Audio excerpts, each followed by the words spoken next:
Le rôle de la chaire, c'est de mener des recherches qui vont permettre et appuyer notre partenaire Teledyne d'ALSA à occuper un rôle de premier plan mondial au niveau développement technologique et scientifique dans certains domaines d'intérêt. Dans ce cas-ci, plus précisément, les MEMS et la microphotonique. Ces deux technologies, les MEMS et la microphotonique, sont au cœur de tous les dispositifs miniaturisés de haute technologie aujourd'hui. Mon domaine de recherche à moi, spécifiquement, c'est ce qui s'appelle la photonique intégrée, donc la lumière sur puce, à des fins de miniaturiser des capteurs.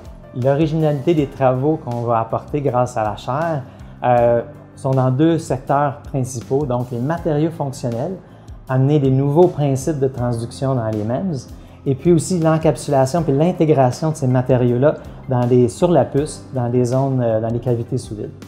Ces structures-là permettent justement de convertir des phénomènes physiques, comme des forces ou de la chaleur, en signal électrique. Ce sont les capteurs qui nous entourent qui rendent notre monde digital de plus en plus intelligent, de plus en plus connecté. La collaboration étroite avec l'équipe de Teledyne d'ALSA nous permet aussi d'avoir accès à des infrastructures industrielles pour qu'on puisse initier les travaux de recherche à l'université pour l'exploration, la découverte, puis rapidement transférer les procédés à un niveau industriel pour envisager une production éventuelle de MEMS basée sur nos technologies. Travailler pour nous avec l'université, ça veut dire pouvoir mettre des objectifs plus long terme et tenter d'apporter des solutions à des problèmes complexes qui sont découplés des besoins court terme de nos clients. Ce qu'on cherche à faire, finalement, c'est être en mesure de développer une boîte à outils avec la chaire de recherche qui va nous positionner dans 5 à 10 ans. C'est évident qu'il va y avoir une relation long terme entre les acteurs. Dans un contexte de chaire industrielle, on peut très bien avoir de la recherche fondamentale qui va être très pertinente parce qu'elle va être nourrie par les besoins industriels. Et en fait, il y a en permanence pour l'industrie des problèmes fondamentaux.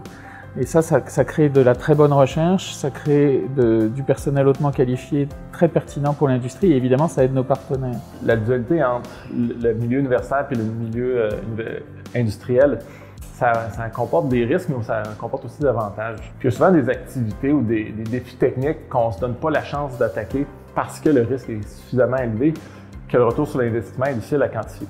Mais un contexte de chaire de recherche comme ça nous permet de déléguer ces mandats-là à la chaire, puis potentiellement obtenir quelque chose qui a beaucoup de valeur. Donc on se retrouve plus dans un état d'esprit d'une start-up plutôt que d'une industrie établie comme nous autres où on peut se permettre de prendre plus de risques. Quand on fait des paris risqués comme ça, on peut avoir des gros dividendes. Donc si on est chanceux, on pourrait découvrir des choses qu'on ne soupçonne pas puis qui nous mènent à des nouvelles avenues. L'écosystème de chaîne intégrée permet ça, c'est-à-dire qu'à la fois le projet de chaire va probablement être un succès, on en est convaincu, mais il va y avoir beaucoup de retombées sur différentes formes qui vont contribuer au développement économique du Québec et du Canada. Si on regarde le monde électronique qui nous entoure de nos jours, il y a beaucoup d'innovations qui viennent en fait du milieu universitaire. Mon rôle comme gestionnaire de la chaire, c'est de m'assurer que le contexte et l'environnement est propice à l'émergence de ces idées-là puis qu'on les fasse se développer.